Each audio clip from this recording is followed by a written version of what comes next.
সেই সাব্বা, এতবার ফোন দিয়ে ডাকতিছো, এত ইমার্জেন্সি ডাকলা, কোনো সমস্যা? ও তুই আইছিস, ভালো হয়েছে। তুই একটু দোকানে বস, আমি গঞ্জে যাব। আমি আমার স্ট্যাটাসের সাথে এই দোকান যায়? এই দোকানে আমি বসবো? আমার মান সম্মান থাকবে? তোমার এই ভাঙ্গা দোকানে আমার বসতে কও, আমার বন্ধু বান্ধব দেখলে আমার ইজ্জত থাকবে? ও তোর মান সম্মান চলে যাবে? থাক বাবা, তুই বাড়ি যা, তোর দোকানে বসা লাগবে না। রাজু চাচা, ও ভাইপো তুই আইছিস? তা তোর এই শরীর অসুস্থ নিয়ে তুই আইছিস কেন? আরে কাকা, গরিব মানুষের শরীর ভালো আর খারাপ। বাপটা তো বুড়ো হয়ে গেছে, তার একটু সহযোগিতা না করলে কি হয়? আমার মোটরটা ঠিক হয়েছে কাকা। মোটর তো ঠিক হয়েছে, তোর কি ব্যথা কমিছে? ব্যথা তো কাকা অল্প অল্প আছে, ওতে সমস্যা নেই। মোটরটা দেন, আমি নিয়ে যাই।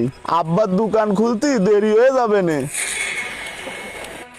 এই যে মোটর হয়েছে, এই ভারী জিনিসটা তুই নিতে পারবি না, তোর তো অপারেশন করা। তুই যা, আমি লোক দিয়ে পাঠাই দেবানি। ঠিক আছে কাকা, পাঠাই দিয়েন, আমি আসি। হে তুই শোন, দেখছিস বাপ মার প্রতি ভক্তি শ্রদ্ধা থাকলে কেমন হয়? এই যে অসুস্থ থাকা সত্ত্বেও কিভাবে বাপ মারে সেবা করে দেখছিস। আর একজন তুই এত বড় হয়ে দায়িত্ব জ্ঞান বলে তোর কিচ্ছুই নেই।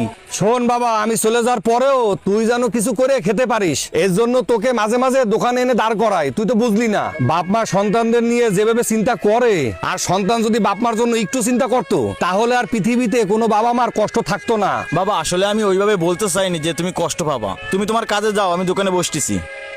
বাবার কর্ম নিয়ে কখনো লজ্জাবোধ করবেন না। মনে রাখবেন, আপনার বাবা তার সর্বস্বটুকু দিয়ে আপনাকে ভালো রাখার চেষ্টা করে। ভিডিওটি ভালো লাগলে লাইক কমেন্ট শেয়ার করে পাশে থাকবেন। সকলকে ধন্যবাদ।